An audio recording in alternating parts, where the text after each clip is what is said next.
인스타 조회수 진짜 대박이다. 자, 그럼 오늘도 유튜브에서 영상 다운 하나 받아서 이 다운받은 영상을 다시 인스타에 올리고 뭐야?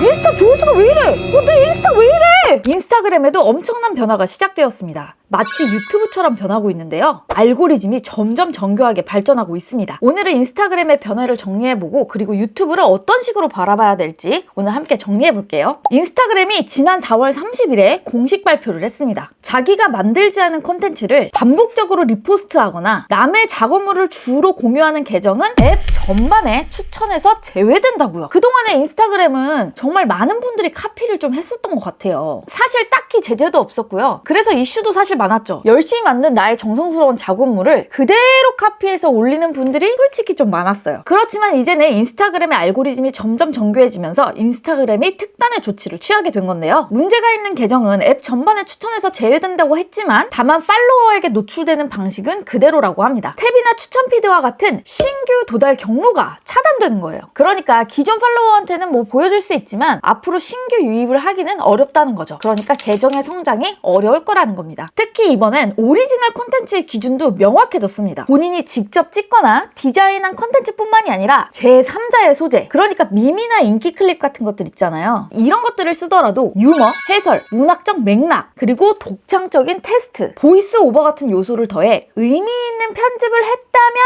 오리지널로 인정을 해주고, 반대로 테두리만 추가한다거나 워터마크가 그대로 있다거나 속도 조절, 단순 캡션 추가 같은 노력이 없는 편집은 오리지널이 아니라고 못 박았어요. 이거 보니까 약간 뭐가 생각나지 않나요? 바로 유튜브죠. 인스타그램의 판정 방식은 최근 30일 롤링 기간을 기준으로 평가하고요. 대부분의 게시물이 오리지널로 판단이 되면 추천 자격을 다시 회복해 준다고 합니다. 계정 상태에서 본인의 계정 위치를 확인하고 이의 신청도 가능해요. 정말로 유튜브와 같은 결로 같은 방향으로 가고 있는 게 보이시죠? 이번 인스타그램의 조치와 유튜브의 허위 콘텐츠 수익 정지 사태를 보면 플랫폼 청정화라는 2026년 글로벌 생태계의 거대한 흐름을 보셔야 돼요. 유튜브도 역시 비슷하게 그리고 훨씬 더 정교한 시스템을 그동안 구축해 왔기 때문인데요. 그런데 인스타 유튜브가 왜 동시에 칼을 빼들었을까요? 답은 간단합니다. 광고주가 더 이상 AI 슬롯 옆에 자기 브랜드를 노출시키기 싫다고 압박하고 있거든요. 플랫폼 입장에서는 광고 단가가 떨어지더니 양산 채널을 잘라내고 진짜 크리에이터들에게 도달을 몰아주는 게 장기적으로 이득인 거예요. 기업들이 광고비를 쏟아붓는데 정작 그 광고가 영혼이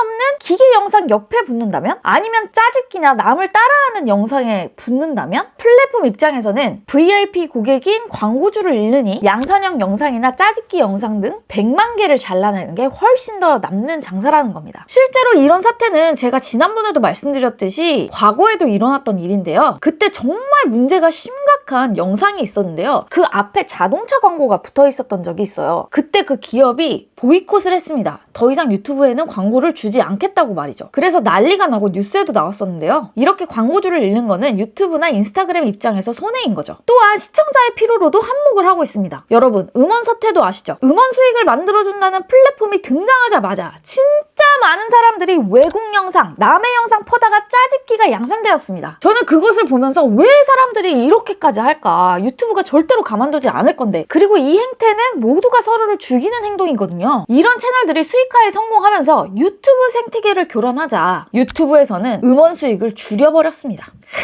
재사용 콘텐츠, 짜집기 콘텐츠를 더욱더 강력하게 제재하기 시작한 거죠. 허위 콘텐츠도 마찬가지예요. 이렇게 되면 시청자들의 플랫폼 체류 시간이 유의미하게 감소하기 시작하면서 플랫폼은 거대한 리셋을 해야 되는 시점이 오는 거예요. 정말 이게 과거와 현재가 비슷한 맥락으로 가는 게 너무도 많습니다. 실제로 메타의 발표에 따르면 오리지널 컨텐츠를 우대하기 시작하면서 원본 릴셋 시청 시간과 조회수가 전년 대비 2배나 가까이 뛰었다고 합니다. 플랫폼이 진짜를 밀어주니까 돈이 된다는 게 증명이 된 거죠. 다시 한번 정리하자면 같은 영상 파일을 다운받아서 재업로드 안 되고요. 짜집기 안 되고요. 같은 영상의 자막 자막 속도만 살짝 바꿔도 안 되고요. 같은 스크립트를 본인이 직접 촬영했다 이런 분들도 많으시죠? 그러니까 남이 쓴 대본을 내가 그대로 가지고 와서 내 걸로 다시 촬영하는 거죠. 이제 이것 또한 위험해질 수 있습니다. 추천 알고리즘 단계에서 후순위로 밀릴 수 있는 것이에요. 그러니까 이제는 내가 찍었으니까 내 것이라는 논리가 통하지 않는 시대가 오고 있습니다. 특히 최근 유행하는 해외 유명 릴스 대본 그대로 번역해서 찍기, 직격탄을 맞을 가능성이 커진 거예요. 단순히 같은 영상을 또 올렸다가 아닌 이 영상에서 제작자의 고유한 의도와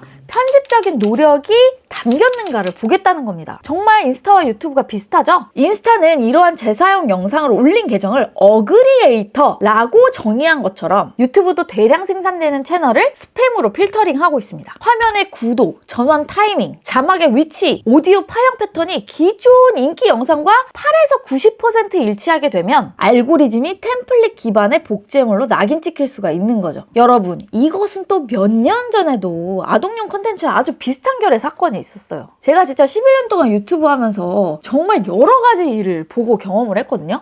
유명한 하나의 사건이 있었습니다. 아동용 콘텐츠에서 아름아름 소문난 게 있었어요. 바로 해외 영상, 잘 나가는 영상을 1분 1초까지도 똑같은 구도와 똑같은 대사로 촬영하는 거 말이죠. 같은 영상 그대로 1분 1초를 복붙하면서 키우는 일이 있었습니다. 이로 인해서 잘못한 게 없는 퀴즈 크리에이터들에게도 타격이 있었고요. 내 채널은 클린에어는 통하지 않았습니다. 결국은 이 카테고리가 서서히 죽어가는 시장이 된 거예요. 이거 몇 년 전 퀴즈 콘텐츠 대랑과 소름 돋게 닮아 있습니다. 제가 생각하기엔 그래요. 그때도 남들 다 하니까 나는 괜찮겠지 했던 채널들 하루아침에 수익 정지 먹고 사라졌어요. 지금 이 알고리즘의 칼날은 그때보다 훨씬 더 정교하고 빠릅니다. 내가 만들었으니 내가 오리지널이라고 하는 주장이 기술적으로 반박당하는 시대가 온 거죠. 영상의 뼈대 자체에 변주를 주지 않으면 앞으로 더욱더 힘들어질 것 같습니다. 인공지능을 사용하더라도 진짜 크리에이터가 돼야 되는 시간이 왔습니다. 여러분의 영상은 어떠신가요? 다음에도 새로 업데이트된 정보나